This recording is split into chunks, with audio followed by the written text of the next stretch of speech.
Abra sua Bíblia no capítulo 1 do livro de 1 Samuel, primeiro livro de Samuel, capítulo 1, e eu quero falar sobre esse tema, usando uma mãe bem conhecida da Bíblia Sagrada, Ana, mãe de Samuel. Quero falar sobre a soberania de Deus e os ideais de uma mãe.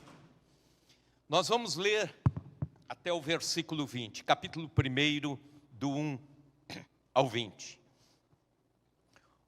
Houve um homem de Ramá, Taim, Zofim, da região montanhosa de Efraim, cujo nome era Eucana, filho de Jeroão, filho de Eliú, filho de Teu, filho de Zuf, Efraimita. Tinha ele duas mulheres, uma se chamava Ana, a outra Penina. Penina tinha filhos, Ana, porém, não os tinha. Este homem subia da sua cidade de ano em ano a adorar e sacrificar ao Senhor dos Exércitos em Siló. Estavam ali os dois filhos de Eli, Ofni e Finéias, como sacerdotes do Senhor. No dia em que Eucana oferecia seu sacrifício, dava ele porções deste a Penina, sua mulher, e a todos os seus filhos e filhas. E a Ana, porém, dava porção dupla, porque ele a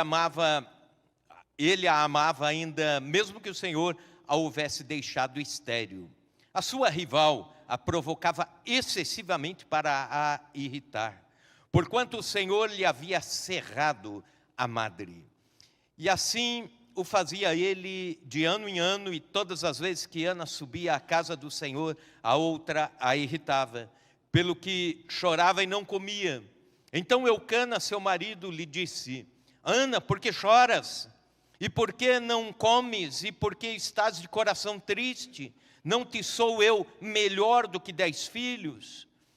Após terem comido e bebido em Siló, estando Eli, o sacerdote, assentado numa cadeira, junto a um pilar do templo do Senhor, levantou-se Ana e com amargura de alma orou ao Senhor e chorou abundantemente.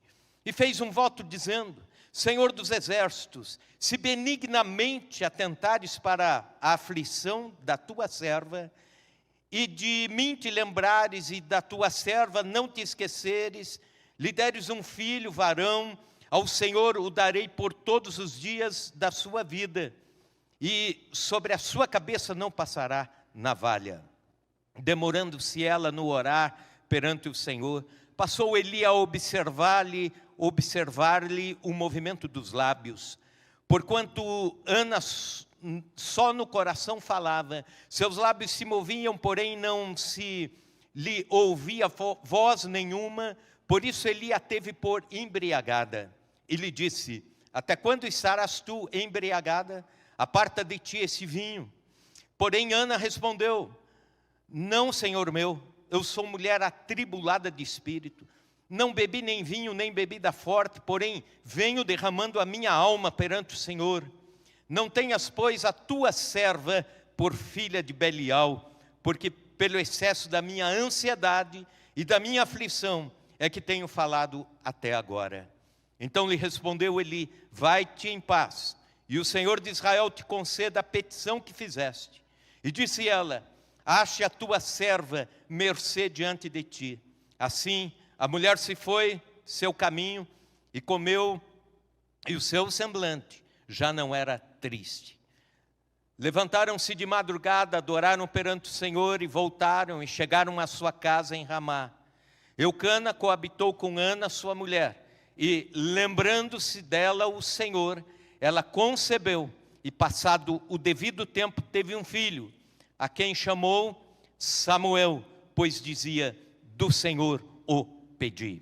Permaneça com sua Bíblia aberta. Vamos orar a Deus. Senhor Deus, sempre quando estamos frente ao desafio de trazer a tua palavra pregada, Senhor, esta responsabilidade nos constrange.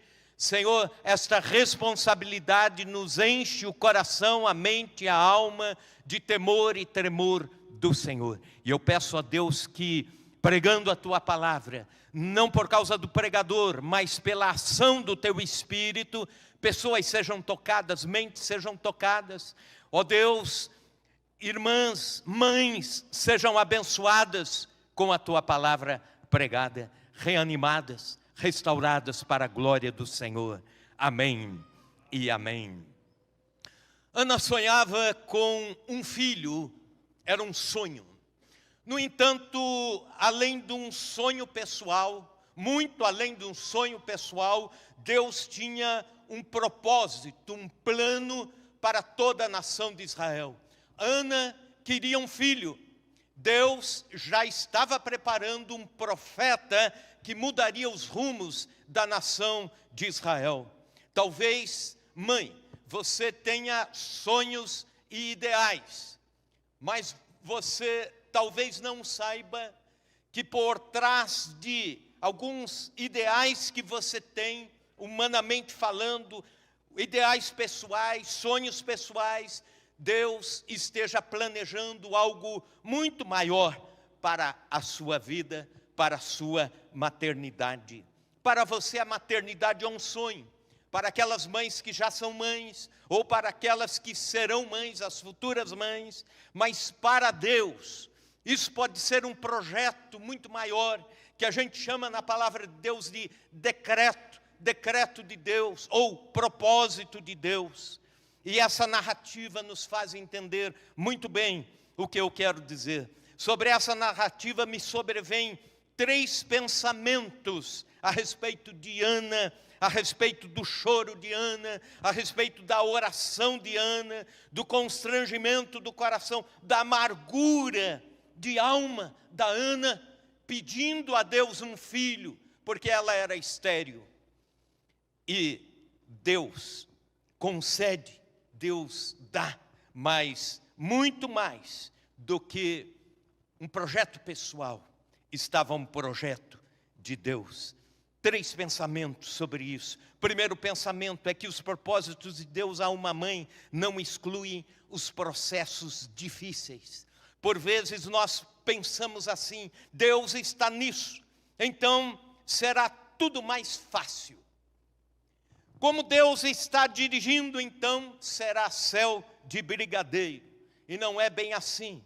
Os projetos de Deus para a nossa vida, para a vida do povo de Deus, para a vida do povo de Deus no Velho Testamento, no Novo Testamento, a igreja do Senhor, o nascer da igreja, o expandir da igreja, sempre foi às custas de muitas provas, muitas lutas e muitas dificuldades. E Ana tem um sonho, um ideal, e esse ideal é aprovado por Deus, faz parte de um projeto, de um quadro maior de Deus para Israel. No entanto, algumas dificuldades ela enfrenta, e grandes dificuldades. Erroneamente pensamos que quando Deus está dirigindo algo e temos certeza, então não enfrentaremos dificuldades. Pelo contrário, enfrentamos dificuldades naquilo que é propósito de Deus também. Enfrentamos lutas, enfrentamos oposições. Neemias, por exemplo, que o diga, quando vai reconstruir os muros de Israel, os muros de Jerusalém, as oposições que ele sofre. A primeira dificuldade de Ana, voltando ao texto, é o senso de rejeição. No versículo 5 diz que ela era estéril. Portanto, Deus planejava Samuel, o profeta, mas na sua sábia economia, Deus fizera de Ana, a mãe do profeta, uma mulher estéril. Depois entendemos melhor isso à medida que essa história se decorre, mas acontece que naquele momento, a esterilidade, naquela cultura, era um problema muito grave para uma mulher. As mulheres estéreis eram menos queridas pelos seus maridos, porque não geravam força de trabalho numa comunidade braçal, onde filhos significavam para a família também o crescimento econômico da família. Uma mulher que não tivesse filhos significava para o marido mais ou menos isso, um peso. Para a sociedade, a mulher era vista com um certo desdém. Para a religiosidade da época, as mulheres que não geravam filhos eram vistas como amaldiçoadas por Deus. A ideia de que, de alguma forma, essa mulher não merecia ter o cuidado de Deus e gerar filhos. Isso era o que Ana sentia. Ela tinha o amor do seu marido, mas era estéril, não gerava filhos. Ela tinha uma dificuldade, quem sabe o senso de rejeição da sua comunidade. Uma segunda dificuldade é a rivalidade. Veja no versículo 6, a sua rival a provocava excessivamente para a irritar. Eucana, o marido, tinha 2 mulheres. A poligamia não era incentivada por Deus, mas era tolerada pelo Senhor naquela cultura, naquela época. Mas Eucana, eu imagino, era um homem que gostava de dor de cabeça em dobro.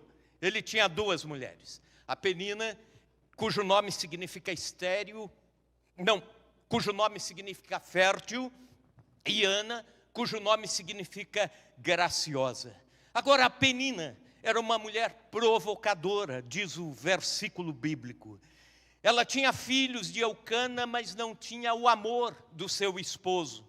A esterilidade de Ana, o amor de Eucana por Ana, o favoritismo do marido pela Ana, faziam que isso se tornasse um combustível para a raiva que ela tinha de Ana. E o coração asqueroso dessa mulher, Penina, sua língua venenosa, levavam Ana ao desespero. A esterilidade de Ana sendo um sinal dessa maldição, era o combustível também para Penina provocá-la. Provocava excessivamente, diz o texto bíblico. Penina também era uma mulher irreverente para com o culto a Deus. Versículo 7, a última parte: todas as vezes que Ana subia à casa do Senhor, a outra a irritava. Suas provações ocorriam principalmente no período em que a família subia para Siló para adorar a Deus, e aí as provocações vinham.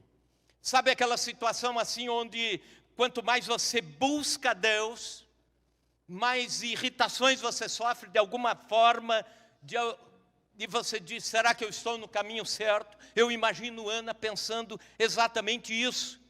Ia adorar a Deus e começavam as irritações da sua rival quando iam adorar a Deus. Portanto, Penina tinha uma religião de fachada. Ela transformava adoração em provocação. A sua liturgia não era dirigida a Deus para exaltá-lo, mas era em forma de provocações dirigida a Ana. Isso pode acontecer em lares. Quando você começa a trazer para a sua relação com Deus todos os dilemas do seu lar, ou começa a trazer para a relação com a igreja todos os dilemas do lar. Já viu, por exemplo, aquela mãe que o filho é desobediente, o filho está causando irritações lá em casa, o filho adolescente, e ela diz assim: eu vou contar tudo para o pastor. Ou então, não adianta você ir na igreja no sábado à noite e aqui fazer tudo errado. Sabe o que esse menino vai fazer? Tão logo ele puder, ele para de servir a Deus. Sabe por quê? Porque ele vai entender que existe uma provocação entre a vida cristã, a tentativa de vida cristã dele com as questões entre ele e a sua mãe. Um dia o filho se afasta de Deus. Penina relacionava a rivalidade da casa com o seu culto a Deus. Mas acontece que gente de Deus não joga ácido no coração das pessoas, pelo contrário, é bálsamo para aliviar as tensões. Também a terceira dificuldade, um sonho adiado por Deus. Veja que o texto bíblico diz: No versículo 6, a outra parte do versículo, o Senhor lhe havia cerrado a madre. Quem que tornou Ana estéril? O Senhor. Então era um sonho adiado pelo Senhor. Ser mãe era algo que, por enquanto, Deus estava segurando. Deus mantinha Ana estéril. Isso significa que o próprio Deus estava envolvido diretamente com as aflições de Ana.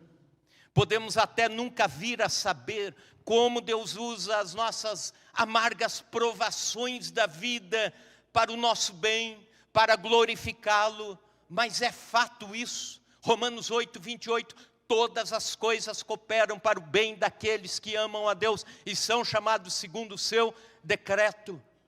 Então, se você ama a Deus, todas as coisas estão cooperando, estão se alinhando para um bem maior, para um quadro maior. William Cowper, que foi autor de lindos hinos de 200 e tantos anos atrás, ele tinha uma frase que se tornou célebre até o título de um livro recém-lançado. E a frase é essa: por trás de cada providência carrancuda de Deus, há um sorriso escondido. Por trás de cada providência carrancuda, Deus tem um sorriso escondido. Eu vejo algumas razões pelas quais o sonho de Ana foi adiado. A primeira delas é que, para que Ana entendesse que o Deus das bênçãos é maior do que as bênçãos de Deus. Para que ela entendesse que buscar a Deus de joelhos em oração, clamar a Deus no templo em Siló, buscar a presença de Deus, era importante para a sua vida. Era mais do que apenas ter a bênção, a resposta de Deus. Então ela passa a buscar a Deus com senso de urgência. Também outra razão, para que Ana compreendesse que tudo vem de Deus e tudo deve ser consagrado a Ele. Porque quando ela tem o Samuel, versículo 27, ela diz assim para ele: por esse menino orava eu.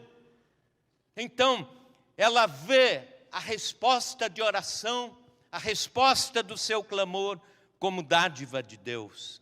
Se Ana não tivesse essa compreensão, se Ana gerasse filhos e muitos filhos, desde o que tivesse casado com Eucana, quem sabe o filho Samuel seria um ídolo pessoal dela, e não um profeta dedicado a Deus, colocado de volta nos braços de Deus.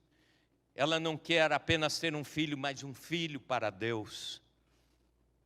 Também ela enfrenta a incompreensão do marido. Veja comigo o versículo 8, e quero que os maridos também vejam esse versículo. Então Eucana, seu marido, lhe disse: Ana, por que choras? E por que não comes? E por que estás de coração triste? Não te sou eu melhor do que 10 filhos?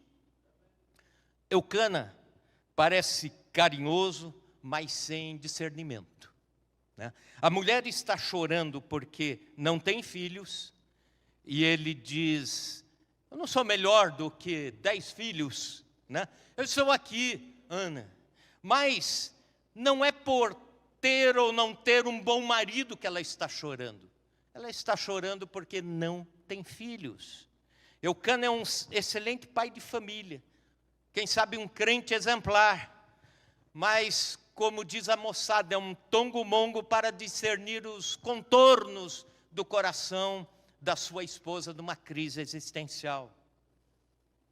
Sabe aquela situação assim, quando o marido está em casa assistindo o jogo assim, na TV, olhos grudados lá, sofrendo, né? E aí a esposa chega e diz assim: bem, estou com vontade de comer alguma coisa, mas não sei bem o que é, né? Alguma coisa assim, frutosa, que tenha um gosto bem doce, né? E o marido continua a assistir ali seu time sendo amassado. e só pega assim o celular do bolso e pega no aplicativo e faz um pedido assim, ele imagina, já sei, ela está querendo comer morango com creme, e aí pede pelo aplicativo lá um potinho de morango com creme de leite, sei lá, 95% de conservantes, e diz tá, né? E continua assistindo o jogo. Não é isso que ela quer dizer. Ela não quer comer aquela porcaria que você encomendou pelo aplicativo, né? Ela está querendo, na verdade, dizer, meu bem, vamos passear, vamos sair, vamos rodar pela cidade, vamos lá na praça, quem sabe passeando, quem sabe rindo, quem sabe conversando, a gente decide o que comer. Mas ele não entende isso, né? Homens só entendem linguagens objetivas, pontuais, né? Práticas, pragmatistas. E a gente precisa mudar isso dentro da nossa comunicação, dentro do nosso lar. Muitas mães sofrem a incompreensão do esposo na sua missão de paternidade, como Ana. A quinta dificuldade é a frieza da religião. Veja os versículos 12 até o 16. Demorando-se ela no orar perante o Senhor, passou Eli a observar-lhe o movimento dos lábios, porquanto Ana só no coração falava. Seus lábios se moviam, porém não se lhe ouvia voz nenhuma. Por isso Eli a teve por embriagada e lhe disse, até quando estarás tu embriagada? Aparta de ti esse vinho. Porém Ana respondeu, não, senhor meu, eu sou uma mulher atribulada de espírito. Não bebi nem vinho, nem bebida forte, porém venho derramando a minha alma perante o Senhor. Não tenhas, pois, a tua serva como filha de Belial, quer dizer, eram as pessoas desencaminhadas, moralmente eram chamadas de filhos de Belial ou filhas de Belial. Porém, pelo excesso da minha ansiedade, da minha aflição, é que tenho falado até agora. Ela sofre a incompreensão do seu esposo. Aí ela vai para Siló, no templo, buscar a Deus. E chega lá, ela tem a incompreensão também do sacerdote. O sacerdote era o símbolo maior, a voz maior da religião em Israel. A figura que mais simbolizava toda a estrutura religiosa do Velho Testamento. E quando o Eli vê Ana orando, mexendo os lábios, aflita, ele interpreta como sendo uma mulher embriagada. A incompreensão da religião, ela já está frustrada e aí de repente ela se torna mais frustrada ainda. E por vezes mães são incompreendidas pelos sistemas religiosos também. Rubem Alves, num dos seus livros, narra uma situação onde se aproxima uma mãe solteira da igreja, pobre, pediu para que sua filhinha fosse batizada pela igreja, pelo anseio que ela tinha que a filhinha se encaminhasse, tivesse um futuro melhor do que o dela. No entanto, a liderança da igreja se reúne e eles impediram, por causa da constituição daquela igreja, e disseram que não podiam batizar aquela filhinha, aquela criança, por causa da condição da mãe. Pobre mãe, queria apenas que a sua filhinha se criasse nos caminhos de Jesus e no amparo de uma família de fé. Foi incompreendida. A frieza da religião. Muitas mães sofrem a incompreensão da vida religiosa na sua missão da maternidade. Enfim, os propósitos de Deus para uma mãe não excluem os processos difíceis. Por vezes a maternidade vai ter processos difíceis. Esse é o primeiro pensamento. O segundo pensamento que me ocorre nesse texto é que a oração da mãe ajusta seus sonhos aos decretos de Deus. É a oração que liga sonhos pessoais, individuais de Ana, ideais pessoais de maternidade, a um projeto maior de Deus. A oração é esse link entre o coração da mãe e o coração de Deus, entre o que Deus está fazendo no futuro, o que Deus está preparando para o futuro, e o coração aflito da mãe. Versículos 9 a 11. Após terem comido e bebido em Siló, estando Eli, o sacerdote, assentado numa cadeira junto a um pilar no templo, levantou-se Ana e com amargura de alma orou ao Senhor e chorou abundantemente. E fez um voto dizendo, veja bem agora, ela diz, Senhor dos exércitos, se benignamente atentares para a aflição da tua serva, a oração de Ana, e de mim te lembrares, e da tua serva não te esqueceres, e lhe deres um filho varão, ao Senhor o darei por todos os dias da sua vida, e sobre a sua cabeça não passará navalha. O voto de Nazireu, quando uma criança totalmente consagrada ao serviço sacerdotal, ao serviço profético, totalmente consagrada pelo resto da sua vida, um dos votos que se fazia é que aquela criança não tivesse nem o corte de cabelo, nem o corte de barba ao longo da vida. A oração de Ana é feita com amargura de alma. É uma oração regada de lágrimas. Ela não pede um filho para concorrer com Penina. Ela não pede um filho para agradar o esposo. Ela pede um filho para consagrá-lo a Deus. Entendeu isso? Entendeu a profundidade disso? Ela não apenas apresenta a Deus a sua causa, mas depois apresenta também o resultado da sua oração como um presente para Deus. Um comentarista bíblico destaca 6 características da oração de Ana e que devem ser as características das orações das mães. Primeiro, ela se voltou para o Senhor em sua necessidade. Segundo, ela orou sabendo quem é Deus. Versículo 11, ela diz, Senhor dos exércitos. Era o título, digamos, mais forte que se tinha entre os judeus para se referir a Deus. O Senhor dos exércitos. Terceiro, ela orou sabendo quem ela era, serva. Versículo 11. Ela também sabia o que queria. Ela disse a Deus, um filho varão. Quer dizer, Senhor, eu quero um filho homem.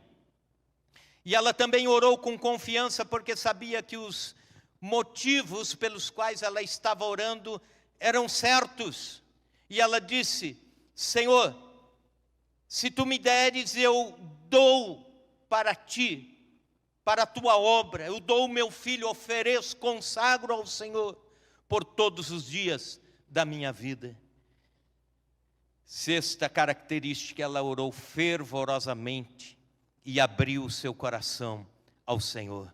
Quando Deus nos chama a orar por uma causa, é porque aquela causa já está no coração de Deus. Ele só nos chama a orar por algo que Ele já está fazendo.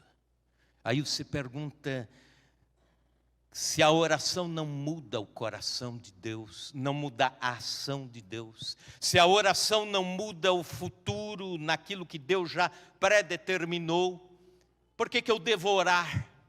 É porque Deus nos chama para juntos sermos parceiros naquilo que Ele está fazendo. Esse é o mistério da intercessão, da oração.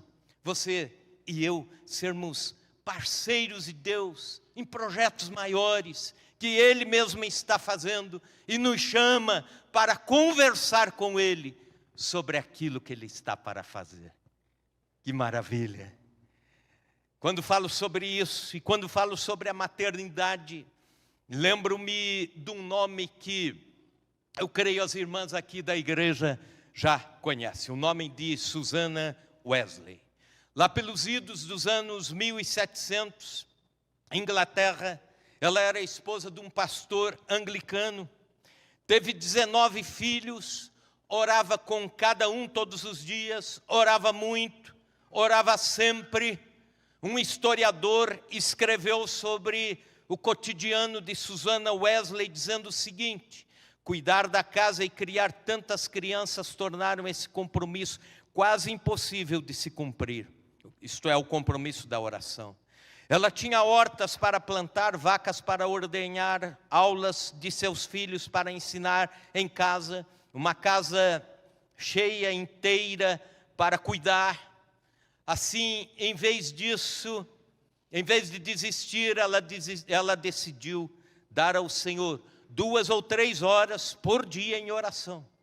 Para ajudar nesse compromisso, ela estabeleceu um sinal visual para todas as crianças. Ela orientou seus filhos que quando a mãe estivesse com um avental sobre a cabeça, significava que a mãe estaria em oração e não podia ser incomodada nem interrompida. Era uma mãe que orava muito e orava pelos 19 filhos. Susannah Wesley também tinha 16 regras que ajudavam a manter a ordem de 19 crianças dentro de casa. E a regra número 5 era essa: ensinar a criança a orar tão logo ela comece a falar. Uma criança, então, na casa dos Wesley, quando pequenininho, aprendia a falar, já aprendia a orar. Pois bem, desse ambiente de oração, dessa mãe de oração, dos 19 filhos, 2 deles se destacaram. 2 deles, John Wesley e Carlos Wesley, depois de universitários, saíram para pregar o Evangelho, saíram para levar mensagem de restauração e avivamento. John Wesley pregando a palavra e Carlos Wesley cantando e compondo. E eles percorreram toda a Inglaterra e Deus foi fazendo um grande avivamento no país. E não só a estrutura espiritual da nação foi movida por Deus através desses 2 moços, mas também a economia da nação, a moral da nação. E os historiadores dizem que a Inglaterra só não passou por uma revolução tão sangrenta como a França, porque as mensagens e pregações de Wesley livraram a Inglaterra do caos. E no fim da vida ele diz: eu devo tudo isso a uma mãe que orava por mim. Eu devo tudo isso a uma mãe de oração. A oração da mãe ajusta os sonhos pessoais aos decretos de Deus. Deus queria salvar a Inglaterra. Deus queria alcançar a Inglaterra. E Ele o fez usando primariamente uma mãe de oração. Terceiro pensamento que me vem à mente nessa narrativa de Ana é a certeza do propósito de Deus, dissipando as angústias do coração de uma mãe. Versículos 19 e 20, levantaram-se de madrugada, adoraram perante o Senhor e voltaram e chegaram à sua casa, a Ramá. Eucana coabitou com Ana, sua mulher, e lembrando-se dela o Senhor, ela concebeu. E passado o devido tempo, teve um filho, a que chamou Samuel, pois dizia: do Senhor o pedi. As lágrimas de angústia foram trocadas por adoração. Nasceu Samuel. Saul, em hebraico, significa pedido. Samá significa ouvido. E El, um dos nomes de Deus. Portanto, um nome formado por 3 conceitos: pedido para Deus, ouvido por Deus. Então, esse menino, que tem esse nome tão precioso, o Samuel, é o presente que Ana recebe de Deus. E Ana recebe e depois presenteia a Deus de volta com o Samuel. Samuel foi o presente de Deus a Ana e foi o presente de Ana para Deus. Ela ofereceu Samuel, consagrou-o ao Senhor. Sabe, eu tenho estudado um pouco os estilos de mães que temos nessa sociedade na sociedade tão consumista, sociedade tão materialista. Algumas mães, por exemplo, há mães narcisistas, aquelas que consagram seus filhos no altar do egocentrismo. Isto é, consagram seus filhos para elas mesmas. São mães excessivamente vaidosas, são mães manipuladoras, mães que fazem chantagens emocionais, mães que nunca pedem perdão pelos seus erros, mães ambiciosas, mães perfeccionistas, mães que competem com seus filhos, mães que vivem estressadas por bens materiais e os filhos ficam em segundo ou terceiro plano, mães que montam mentalmente um futuro para o filho ou para a filha e acabam dizendo assim: essa aqui tem que casar com um médico. Esta aqui tem que casar com um fazendeiro. Esta outra aqui tem que casar com um advogado. E vai montando assim um status na sua mente a respeito dos filhos. Consagre a sua maternidade a Deus, consagre os filhos a Deus. E você terá o melhor destino para a vida deles. Porque Deus está dirigindo. De repente Deus quer levantar pastores, missionários, cantores, profetas, homens de Deus, mulheres de Deus. Consagre seu filho e sua filha ao Senhor. Ou também grandes profissionais, sim, mas com o futuro dirigido pelo Senhor. Existem mães tóxicas, aquelas que adoentam todos os que estão em volta, inclusive os filhos.